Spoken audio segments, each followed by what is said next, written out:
Update muna nga tayo sa mundo ng basketball sa Gilas Pilipinas. SBP, napakaraming options na player na pwedeng gamitin sa mga laban ng Gilas Pilipinas at upang mapalakas pa ang ating national team sa hinaharap. Ngunit bago tayo magpatuloy, pakipindot naman ang like, subscribe at ang notification bell para updated ka sa susunod kong i-upload. Bukod nga dito kay Benny Boatwright na alam nating lahat na isa sa mga pinaka-candidate na susunod na naturalized player at papalit kay Justin Brownlee, at sa kasalukuyan nga ay lumipat na sa KBL sa Cosas Pegasus at ka-teammate niya nga doon si SJ Belangel. Ngunit bago nga siya lumipat ay naglaro muna siya sa Taiwan P League. At alam nating lahat na ito ngang si Benny Boatwright ang pinaka main option ng SBP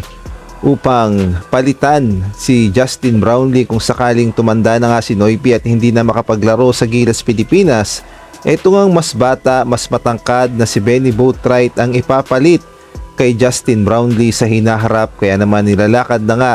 ang kanyang naturalization sa Gilas Pilipinas at masasabi nating fit talaga ito sa Gilas Pilipinas dahil unang-una ay napaka-versatile na player ito, may tira sa labas, kayang pumasok sa loob, at pagdating sa shooting ay walang problema dahil napakataas ng shooting percentage ni Benny Boatwright, kaya naman saktong-sakto siya sa sistema at sa laro para sa Gilas Pilipinas as naturalized player. Ngunit bukod nga sa kanya ay nandito rin itong si Malik Diop na nilalakad na rin ng naturalization upang maging naturalized sa Gilas Pilipinas. At ito nga ang good news dahil nasa second reading na nga sa Senado ang pagproseso ng kanilang mga naturalization para maging ganap ng naturalized player at maging citizen ng Gilas Pilipinas, at ay na rin nga yan sa mga lumalabas na dokumento sa social media at malapit-lapit na at magagamit na rin ng Gilas Pilipinas itong si Malik Diop at si Benny Boatwright at isa pang naturalized player para naman sa Gilas Pilipinas women. Ngunit ito ngang si Malik Diop ay naka-naturalize para naman sa 3x3 sa Gilas Pilipinas. Ngunit sa tingin ko naman ay posible din itong makapaglaro sa Gilas Pilipinas 5v5 dahil naturalized player naman siya at sa FIBA naman siya maglalaro, at malaking bagay kung sakaling makapaglaro itong si Malik Diop at maging option ng SBP sa 5v5 sa Gilas Pilipinas, at kahit magamit lang ito sa SEA Games at sa Asian Games ay malaking bagay na magkaroon tayo ng naturalized player na almost 7-footer dahil nasa 6'11 nga ang height ni Malik Diop,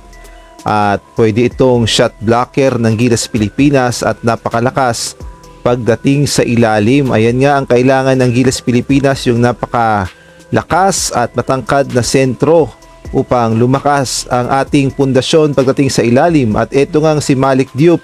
ang fit na fit sa sistema ng Gilas Pilipinas, kaya naman sana sa hinaharap ay magamit ito ng Gilas Pilipinas at maging options bukod nga dito kay Benny Boatwright.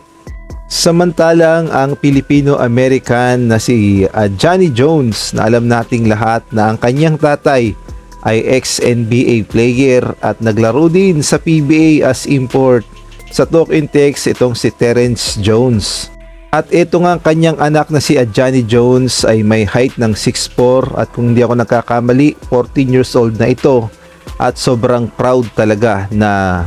maging isang Pilipino o bilang isang Pilipino dahil bawat post nito sa social media ay talaga namang tinatag ang SBP at nakalagay pa ang watawat ng Pilipinas, at gustong-gusto nitong maglaro sa Gilas Pilipinas. At sa tingin ko naman ay pwede itong maging local player dahil 14 years old pa lang, at ang rule naman ng FIBA ay before 16 or before 19 years old. So pasok pa to kung makakakuha ng passport bago mag 16 o bago mag 19 years old, at pwede itong maging local player sa Gilas Pilipinas at pwede ring maglaro sa PBA dahil half Pilipino naman ito. At sa mga nagtatanong kung gaano nga ba kagaling maglaro ang anak ni Terrence Jones na si Johnny Jones, well, panoorin na lang natin ang kanyang highlights.